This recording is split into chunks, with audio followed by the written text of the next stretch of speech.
mass production process. So this is what is going on as we shift to an experience economy.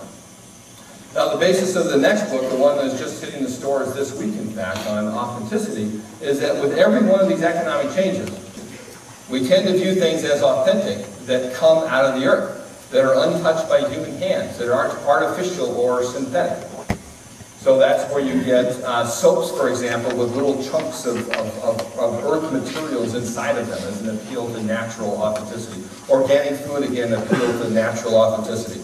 With goods, it's basically original authenticity. We tend to view things as authentic that are one of a kind, that have never before seen before, not copies or imitations.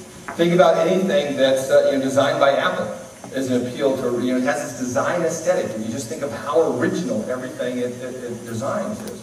Or in terms of experiences, because each one of these can appeal to any economic offering. You can have natural experiences like ecotourism, for example. You can have original experiences like Blue Man Group, which I first experienced here in Boston, or Cirque du Soleil, are very original experiences and appeal to authenticity in that way. With services, it's exceptional authenticity. We tend to view things as authentic if they're exceptionally well done, if they're done better than you can do it yourself, that treat you as an exception in the process, that are not disingenuously performed. I think here again about Ritz-Carlton hotels, where everything is done just so well, taking care of you in such a distinct way, that it comes off as authentic. Or on the other end of the spectrum, even something like Southwest Airlines, where it's not a high-end luxury thing like Ritz-Carlton, but it is different than every other company in the industry, and they come off as so exceptional. With experiences, it's referential authenticity, where we tend to view as authentic things that refer to other things that are authentic.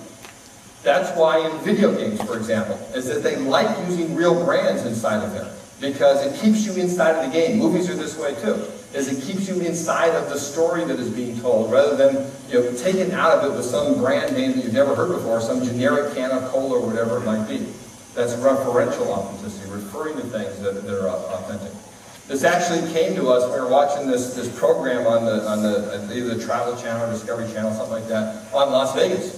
And they're doing these man-in-the-street interviews. And people were saying, well, what do you like about Las Vegas? And so many people said, well, it's so authentic. What?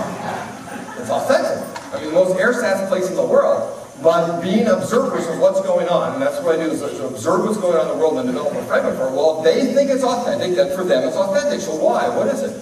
Well, for the most part, it's people who will never ever get to go to the real Paris, or never get to go to the real Venice, and maybe not even ever get to go to the real New York.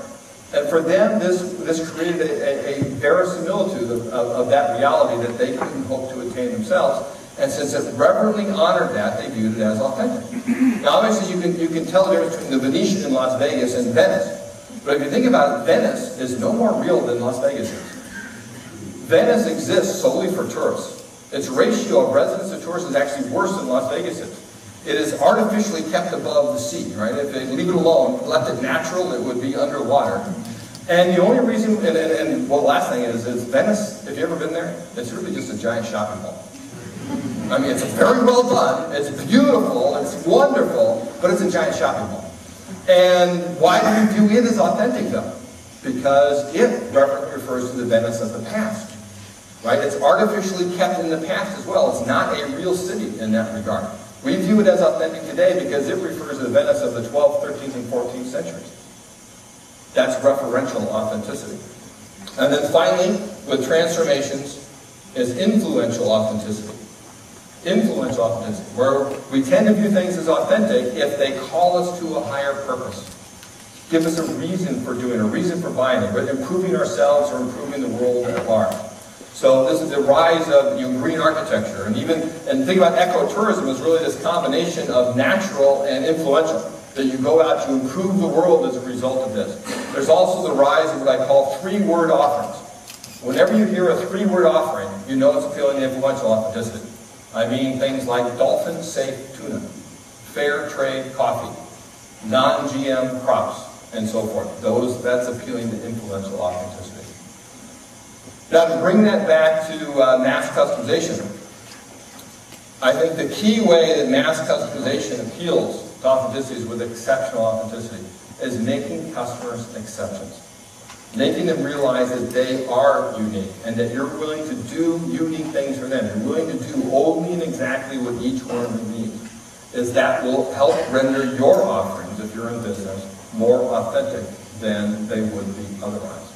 So again, it's a key reason why to continue focusing on mass customization. So to close off, I do hope that you take this particular framework to heart as our theory of everything. If you're in academia, think about there's a whole set of research out there that needs to be done on how you mass customize services, experiences, and even transformations to some degree. How do you do that? Because there's very little that's being done on that. I mean, it's amazing to me that most of the research is being done on manufactured goods when it makes up such a small part of the economy. You know how many in the United States, what percent of people who are employed in manufacturing jobs? It's under 12%. It's under 12%. Commodities is down to 2%. Right? 85% of employment in this country, and in the developed world, over 60–70% of employment is in services, experiences, and transformation.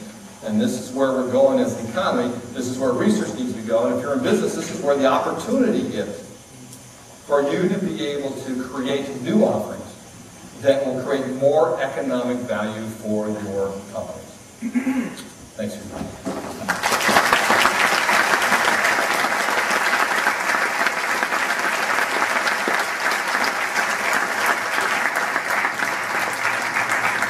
Thank you, Joe, for very stimulating and interesting talk. I think